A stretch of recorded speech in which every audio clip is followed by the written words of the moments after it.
આદિનાથ જિનાલય સુમતિ મણિભદ્રમ ભણિયારા ખાતે 13મી ધજા સાલગીરીની ભવ્યાતિભવ્ય ઉજવણી કરાઈ. જૈન અગ્રણી દીપક શાહે જણાવ્યું હતું કે વડોદરાથી 8 કિલોમીટરના અંતરે આવેલ 2 મંજલી 24 તીર્થંકરોથી શોભતું સુંદર દેવ વિમાન સમૂહ તીર્થ આવેલું છે, જેનું સફળ સંચાલન અંતરિક્ષજી તીર્થ રક્ષિકા અને શાસન જ્યોતિ એવા સુમતિ શ્રીજી મહારાજ સાહેબ વલ્લભ સુરી સમુદાયના વર્તમાન ગચ્છાધિપતિ આચાર્ય ધર્મધુરંધર સુરી મહારાજની આજ્ઞા પ્રમાણે કરી રહ્યા છે.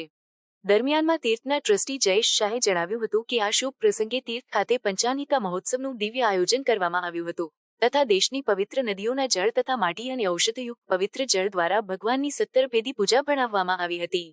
દરમિયાનમાં નવનીત પ્રકાશનવાળા મનીષભાઈ શાહે જણાવ્યું હતું કે ઓમ પુણ્યાહમ પુણ્યાહમ પર્યંતામ પર્યંતામના નાદ સાથે સંપૂર્ણ શાસ્ત્રીય વિધિવિધાન સાથે આલાપ જગદીશભાઈ મહેતા પરિવાર તથા સંઘ પ્રમુખ દિલીપભાઈ કાકરિયા પરિવાર દ્વારા પરમાત્માની ધજા ચડાવવામાં આવી હતી.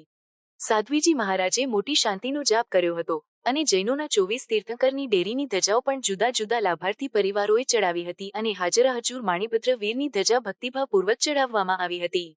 આ ધજાના કાર્યક્રમ નિમિત્તે આદિનાથ પંચ કલ્યાણક પૂજા, વર્તમાન શકરસ્તવ મહાપૂજા, 18 અભિષેક જેવી પૂજાઓ પણ વિધિવત રીતે ભણાવવામાં આવી હતી એમ સાધ્વીજી સુસેનાશ્રીજી મહારાજ સાહેબે જણાવ્યું હતું અને ત્યારબાદ સ્વામી વાત્સલ્ય યોજાયું હતું એમ ભરતભાઈ શાહે જણાવ્યું હતું.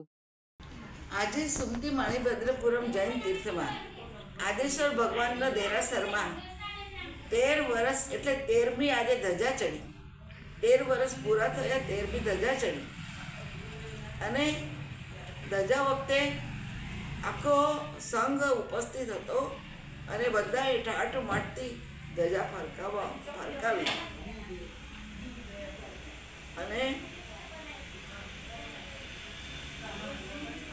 ધજા ફરકાવી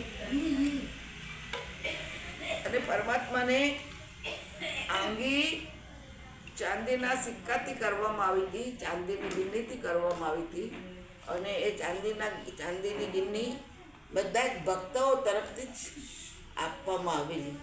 એવી રીતે એ ભક્તો તરફથી જે ચાંદીની ગિન્ની આપવામાં આવી હતી, ચાંદીના ગિન્નીથી આંગી થઈ હતી, બહુ સરસ આંગી થઈ હતી. માહોલ ખૂબ સરસ બન્યો હતો અને બધાએ એના દર્શન પરમાત્માની ધજાનો દેરાસર પર ધજા ચડાવે એનો મહોત્સવ થયો, માહોલ બન્યો અને આવી રીતે બધા જણા બધા ધજા ચડાવવા આવેલા. બહુ સરસ પ્રોગ્રામ થયો.